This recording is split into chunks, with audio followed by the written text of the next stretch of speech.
Tematik kelas 3 SD, tema 5, subtema 4, pelajaran bahasa Indonesia. Assalamualaikum anak hebat, bagaimana kabarnya? Semoga kalian tetap sehat dan bahagia.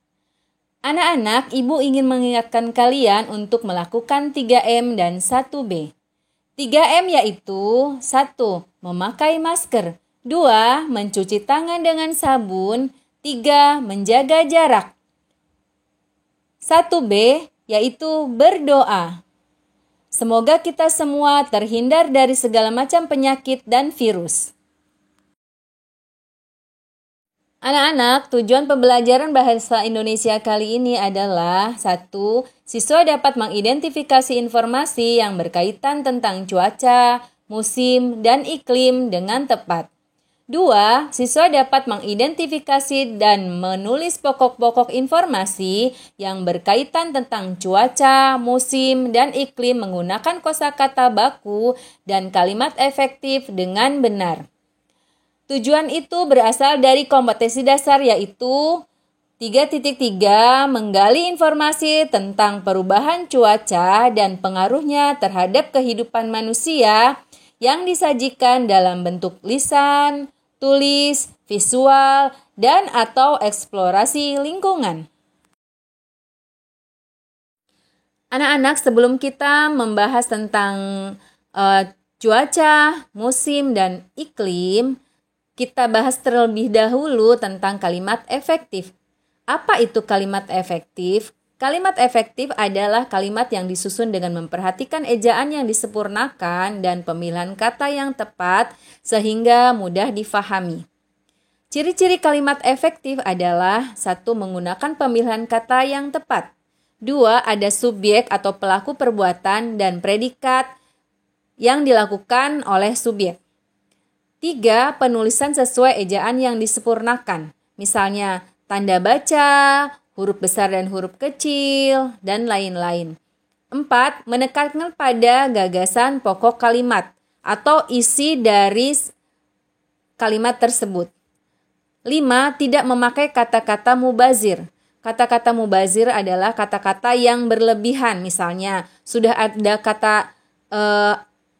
pengulangan tapi ditambah kata semua. Misalnya anak-anak semua, padahal anak-anak sendiri adalah kata yang sudah menunjukkan banyak. Atau misalnya kata hanya dan kata saja. Kalimat efektif dan kalimat tidak efektif.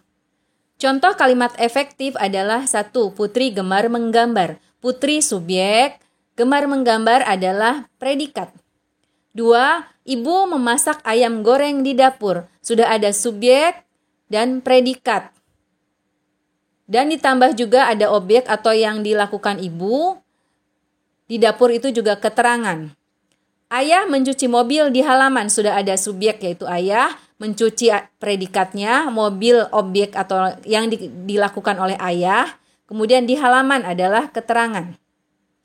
Dan kesemuanya sudah ada tanda baca yaitu tanda titik. Jadi sudah ada ejaan yang disempurnakan. Lalu contoh kalimat tidak efektif. 1. Putri sangat gemar sekali menggambar. Ada kata sangat dan sekali, itu mubazir. 2. Ibu memasak dan menggoreng ayam goreng di dapur. Memasak itu sudah meliputi menggoreng. 3. Ayah mencuci mobil dan mengeringkan mobil di halaman. Mencuci itu sudah masuk mengeringkan mobil juga. Jadi mubazir. Mencari kalimat tidak efektif dalam percakapan. Bacalah percakapan berikut dan temukan kalimat tidak efektifnya. Pak Arif, bagaimana anak-anak semua? Siapa yang mau bertanya? Azel, saya Pak. Apakah yang dimaksud dengan garis khatulistiwa? Pak Arif, garis khatulistiwa adalah garis yang mengelilingi bumi. Garis ini ada di tengah bumi. Negara kita terletak di garis tersebut. Naura, apakah karena itu negara kita hanya memiliki 2 musim saja? Pak Arif, iya betul Naura. Negara kita hanya memiliki 2 musim, yaitu musim hujan dan musim kemarau. Nah, anak-anak, dari percakapan di atas, coba kalian temukan mana yang tidak efektifnya. Iya betul, kata semua. Semua itu menunjukkan banyak, sementara anak-anak adalah sudah menunjukkan banyak. Kemudian kata hanya dan saja. Seharusnya pilih salah satu saja. Mau hanya atau saja. Mari mengenal cuaca, musim, dan iklim. Cuaca adalah keadaan udara pada saat tertentu dan di wilayah tertentu pada waktu yang singkat. Cuaca diamati dalam waktu harian. Keadaan cuaca di suatu tempat dapat berubah dengan cepat setiap harinya. Misalnya, pada pagi hari cuaca cerah, namun siang hari berubah menjadi mendung atau hujan. Musim adalah keadaan cuaca yang sering terjadi dalam waktu yang tertentu. Misalnya, musim hujan adalah lamanya waktu yang banyak terjadi hujan. Musim kemarau lamanya waktu yang sedikit hujan. Musim dingin lamanya waktu dengan suhu udara yang selalu rendah. Di negara beriklim subtropis, 1 tahun terbagi menjadi 4 musim, yaitu musim semi, musim panas, musim gugur, dan musim dingin. Karena Indonesia terletak di daerah tropis, maka hanya dibagi menjadi 2 musim saja, yaitu musim hujan dan musim kemarau. Kalian perhatikan gambar suasana musim semi, musim panas, musim gugur, dan musim dingin. Musim diamati dalam hitungan bulan. Musim semi ditandai dengan suhu udara yang mulai naik dan kuncup tanaman yang mulai tumbuh dan bermekaran. Pada musim semi, siang hari menjadi lebih panjang daripada malam hari. Hawa di musim semi biasanya terasa agak panas karena menjelang musim panas. Setelah musim semi berakhir, datanglah musim panas. Pada musim panas, pohon-pohon mulai berbuah. Pada musim ini, orang-orang biasa ke pantai untuk berjemur. Setelah musim panas berakhir, datanglah musim gugur yang ditandai dengan banyaknya tumbuhan yang mulai layu dan rontok. Pada musim ini, siang hari terasa lebih cepat dibanding waktu malam hari. Pada musim gugur, banyak hewan mengumpulkan makanan sebagai cadangan makanan selama musim dingin. Setelah musim gugur, tibalah musim dingin. Pada musim ini, kondisi udara sangat dingin dan ditandai adanya salju es. Anak-anak, tahukah kalian ternyata musim di suatu negara dipengaruhi oleh iklim? Iklim diamati dalam hitungan tahun.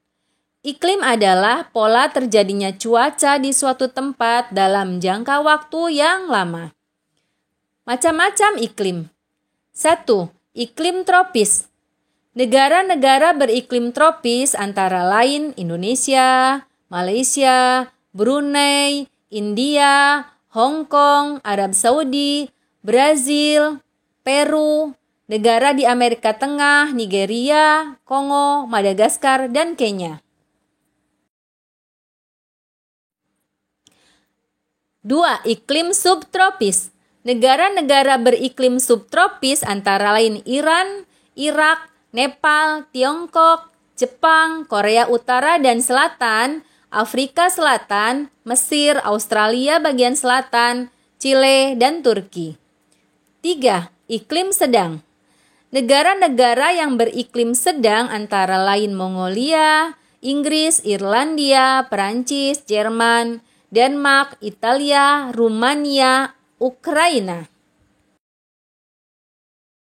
4. Iklim dingin. Negara-negara yang beriklim dingin yaitu Denmark, Swedia, Norwegia, Finlandia, Rusia bagian utara, Islandia, Kanada, dan Alaska. Pada daerah beriklim dingin, suhu pada saat musim dingin sangat dingin. Sedangkan suhu pada saat musim panas itu sejuk. Pengaruh cuaca, musim, dan iklim. 1. Adanya musim berpengaruh pada kondisi daerah. Ada daerah yang berpenduduk padat dan ada daerah yang sedikit jumlah penduduknya. 2. Adanya musim dan iklim digunakan untuk menentukan waktu tanam dan jenis tanaman yang sesuai. Misalnya pada musim dingin biasanya menanam strawberry, sementara pada musim panas itu menanam kaktus. 3. Kondisi cuaca berpengaruh pada kelancaran penerbangan pesawat. Jika cuacanya mendung atau hujan, maka penerbangan bisa dihentikan. 4. Cuaca berpengaruh pada kegiatan penduduk sehari-hari. Pada saat musim panas, maka kegiatan di luar akan banyak dilakukan. Tapi saat musim hujan, orang lebih memilih untuk tinggal di rumah. 5. Cuaca berpengaruh pada jenis pakaian yang dikenakan. Saat musim panas, kita mengenakan pakaian yang tipis. Sementara saat musim hujan, mengenakan pakaian yang tebal. Nah, anak-anak, bagaimana, sudah paham belum apa yang Ibu jelaskan?